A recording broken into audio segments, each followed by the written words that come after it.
Is this thing on? Welcome back to Big Mouth and fancy seeing you here in June. A very welcome, my friends, and especially my enemies. Come in, sit down, no touching.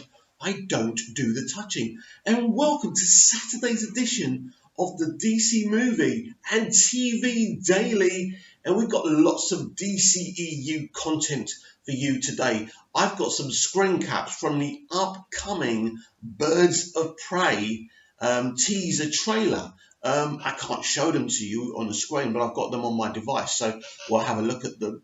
And Zachary Levi, the star of Shazam, has come out fighting, saying that Shazam made great box office and did really, really well.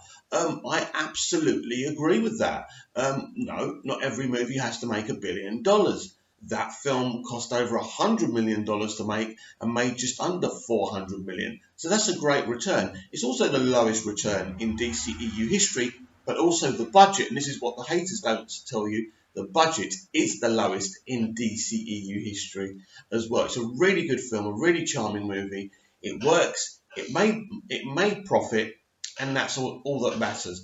And the time it was released with Endgame and Shazam not being the most well-known character, especially with a lot of kind of older comic book fans knowing him as Captain Marvel. That's the kind of problem. But now everybody knows who Shazam is. It made money. It will definitely make a lot more money with the next film. So it's all good for Shazam, and it's good for a lead actor to come out fighting and speaking the truth, because there's a lot of misinformation and there's a lot of agenda driving. So shall we have a look at these pictures if I can get you a good look at these? Yes. So that's Harley trying to eat a bun or something or whatever it is, right?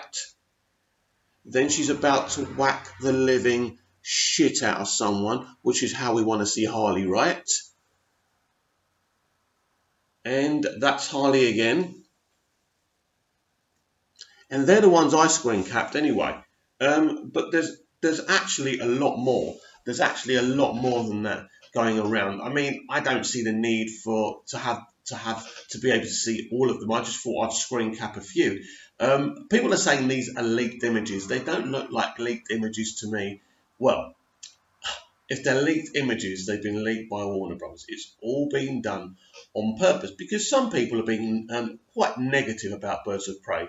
I've already discussed what Grace Randolph came out and said, and I think the reason we're getting a trailer now, or at least a teaser trailer, which I don't think is going to be any longer than 30 or 40 seconds, is because of what came out about the action, what Randolph was saying. I think they're a little bit nervous about people's perception of the movie. I don't think Warner Bros. Are nervous about the film.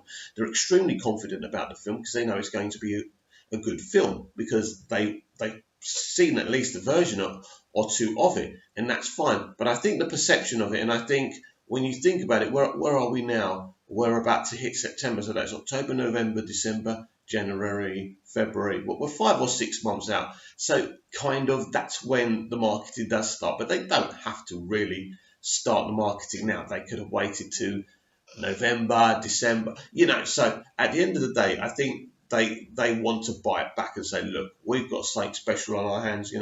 Margot's done great. Christina Hodgson's done great with the script, and the director's done a great job as well. Kathy Yang. Here's the film. We're proud of it. Now shut the fuck up. Do you know what I mean? So I'm glad they released the screen caps, and I do believe it's the studio who have done it. But whatever people are saying, because they're always trying to stir this shit. Oh, Warner Brothers can't keep anything secret. Blah blah blah. Piss off. Walter Hamada has actually put a cap on a lot of the rumours and leaks than there was. Even with the leaked Joker script, I told you yesterday, I genuinely believe that Todd Phillips actually leaked that on purpose. And he's turned around and said, listen, he goes, you can read onto that leaked script as much as you want, but we kept on constantly changing things and changing the script. So it's going to be very interesting for anyone who's read that script, who's got hold of it and still has it, to watch the film and read the script and see if everything has changed, because well, as I've seen the film, it's going to be very interesting for you lot. But yes, I think it'll be very, very interesting. Plus, don't forget, I saw the test screening, not the theatrical version.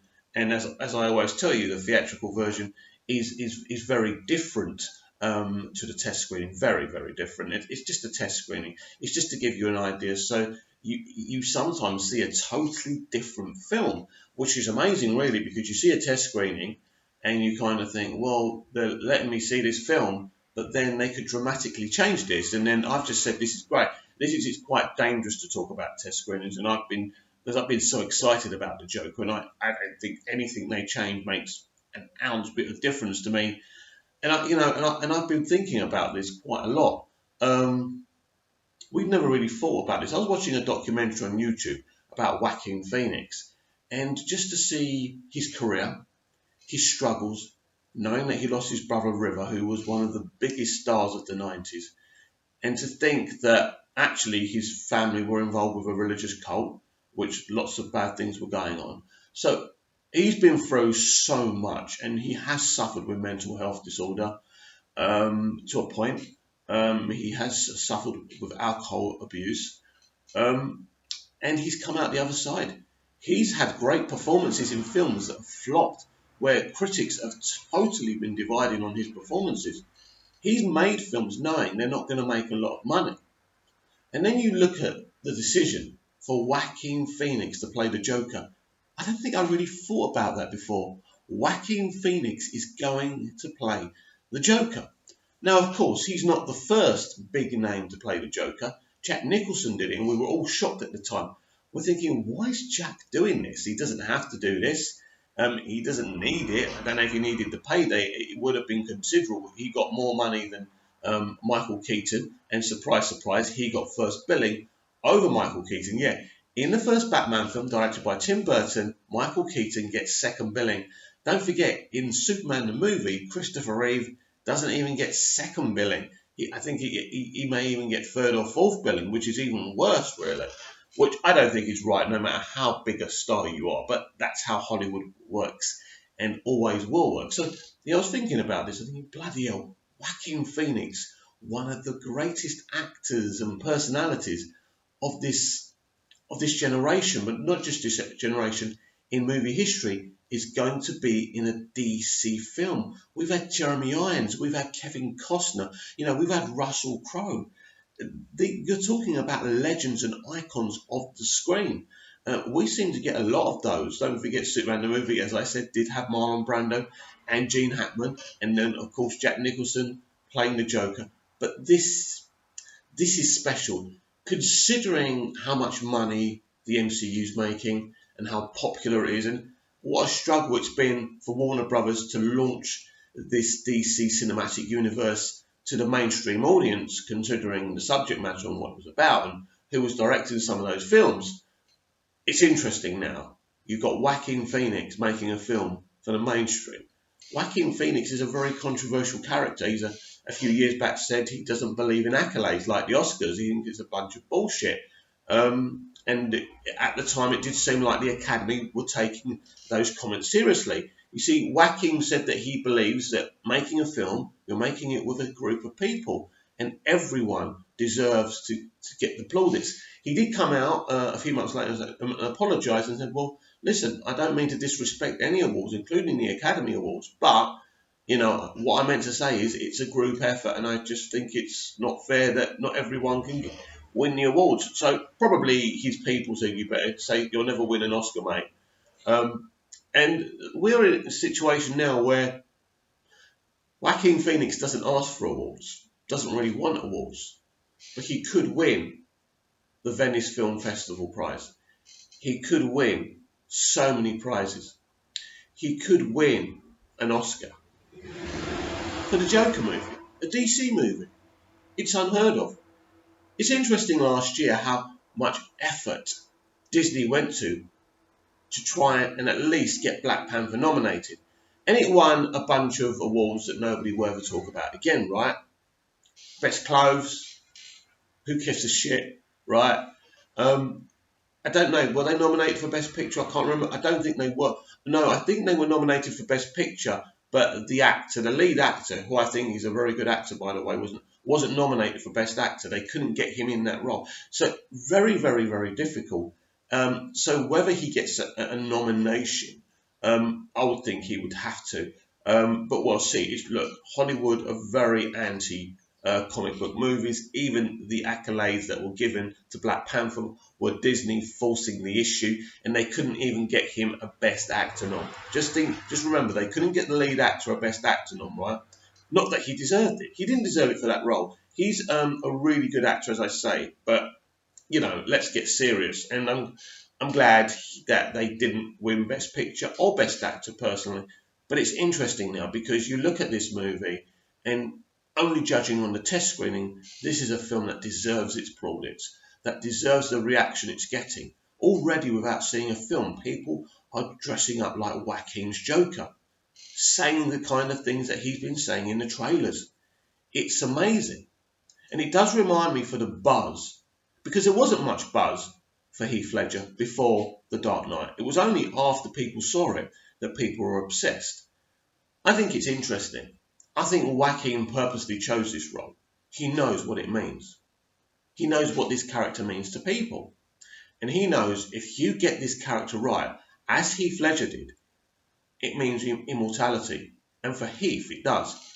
But I want to say something about Joaquin. Joaquin is a very private person. He's not on Twitter. He's not on Instagram. He hates doing press conferences. He hates talking to the media.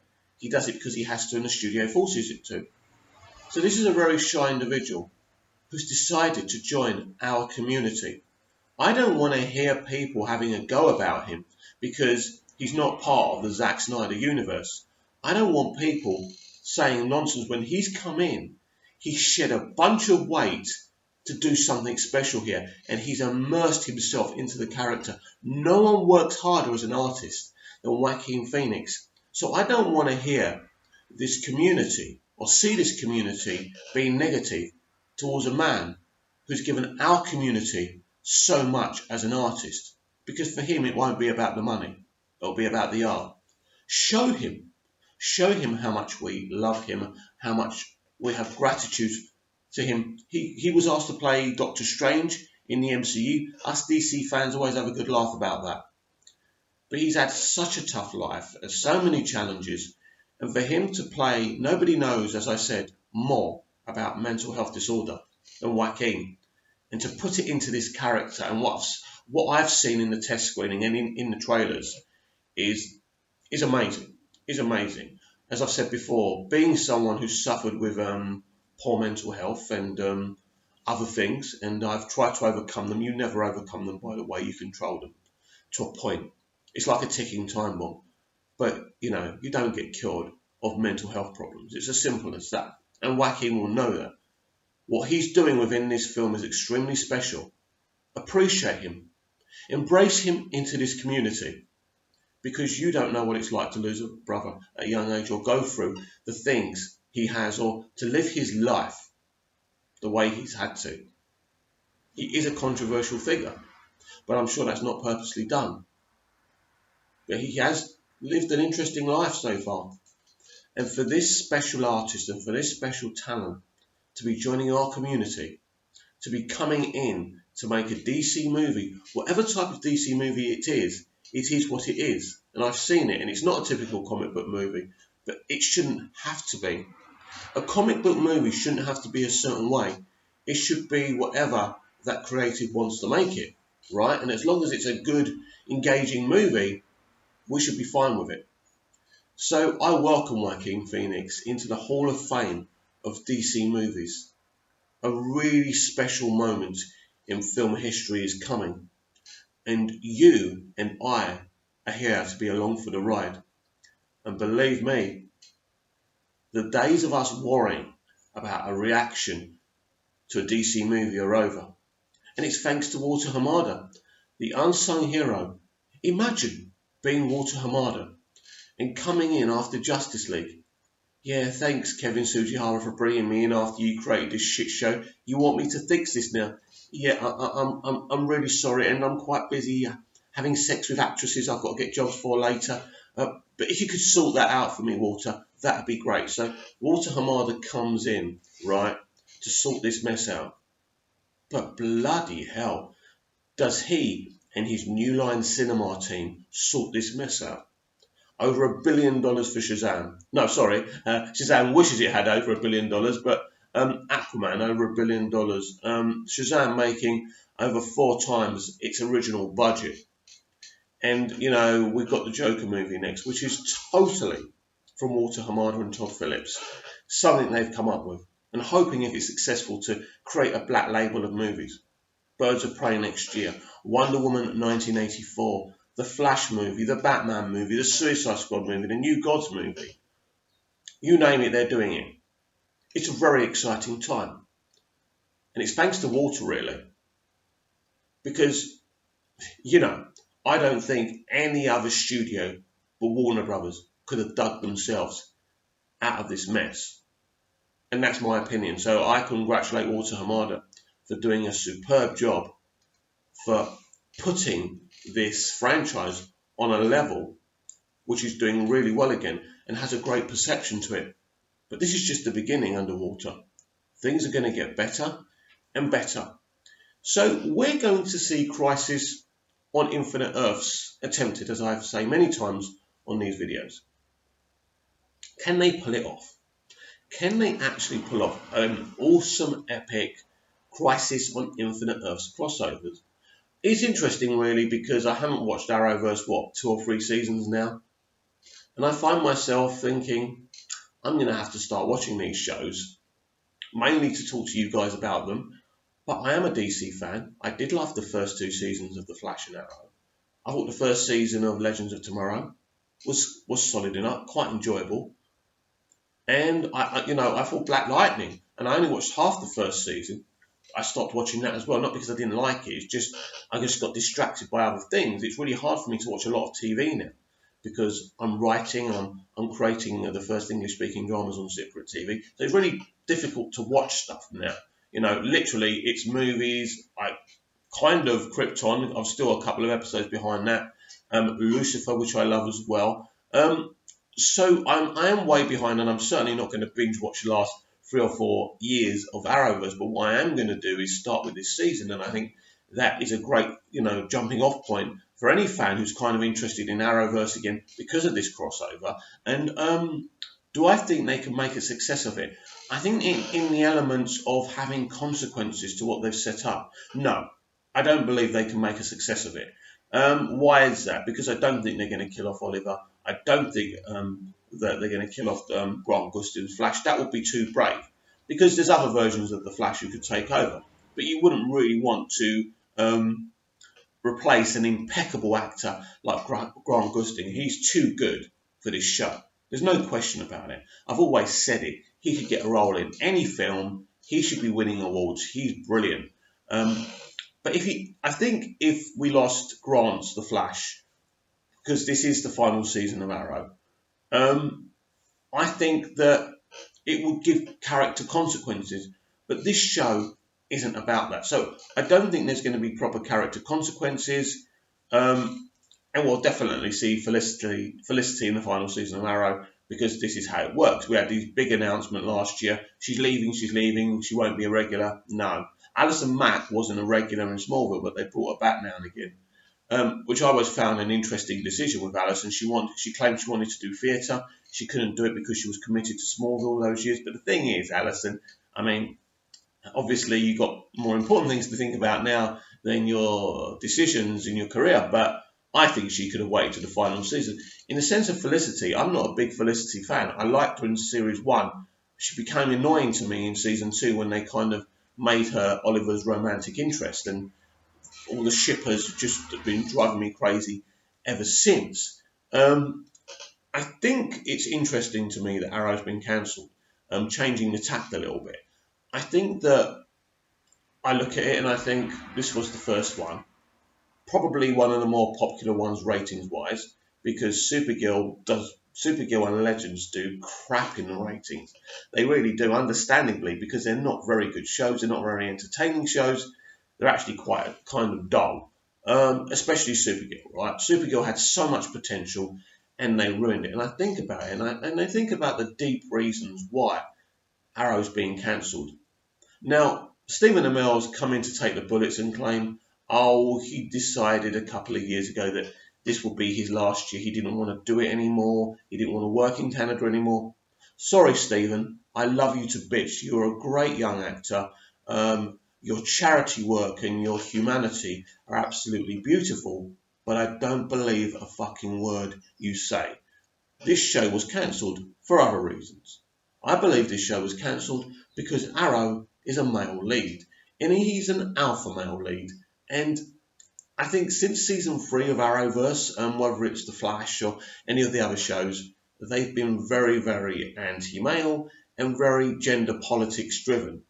And it's been very blatant. It's kind of treading in with their size nines. They haven't even been careful how they deal with these issues, and it hasn't been about great superhero shows. It's been about sending their gender politics messages, and that's what drove me away from it, really, to be honest. And I'm not surprised. And they're talking about Arrow being replaced with something else, which means what are you going to replace it with? I will bet you all the money in China. I don't know why I'm betting China's money. China have never done anything to me. That they will replace Arrow with a female superhero show. I would love it to be Superman. I would, especially how they treated Tyler Hoechlin's Superman outrageously, right? You see, Belanti can boast we've had all the characters here. And for the people who say, oh, the Arrowverse and its crossovers are better than the DCEU, blah, blah, blah, Justice League was rubbish. Well, look, I don't particularly think the crossovers have been successful creatively. I don't. I think they make a lot of money. People buy Blu-rays and DVDs and watch them. They get record ratings. But when I think about those crossovers, especially because they've been doing them every year, they're quite repetitive. They've become quite boring. And I think Crisis, and the reason it's being done, looks like they're doing something different. So I'm kind of looking forward to it. I think the way it looks, I think the storytelling element probably will be great, but I think some of the creative choices will be frustrating. And I think that's the problem with Arrowverse. If you've got intellect and you want to see something a bit raw and a bit deep, you're in the wrong place. And really, that's how I feel about that. So I want you to comment down below about all the things I've been discussing today.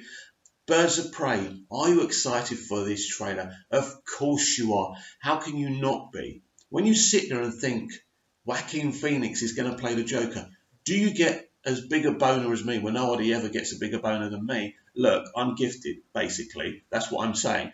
But basically, do you ever sit there and feel so excited that this legend is playing this DC icon? Because I certainly do. There's so many more things to discuss, but if I make this video any longer, it's going to upload this time next week, and then you're unsubscribed. I'll have an unsuccessful channel. It's unsuccessful enough as it is. No, actually, before I go, I just want to thank everyone.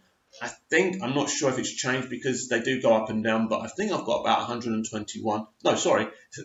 I'm doing myself a misservice. I've got 721 subscribers now. That is really brilliant for this channel because this channel does not advertise. It doesn't buy fake subs. It doesn't spend any money to tell people I'm here. So it literally, I just do the videos and I share them on Twitter and Facebook. And that's all I do. And if you're interested, at Movies TV Mad over on Twitter, give us a follow and let's continue the conversation. Otherwise, I shall see you tomorrow. Same time, same place, same back channel.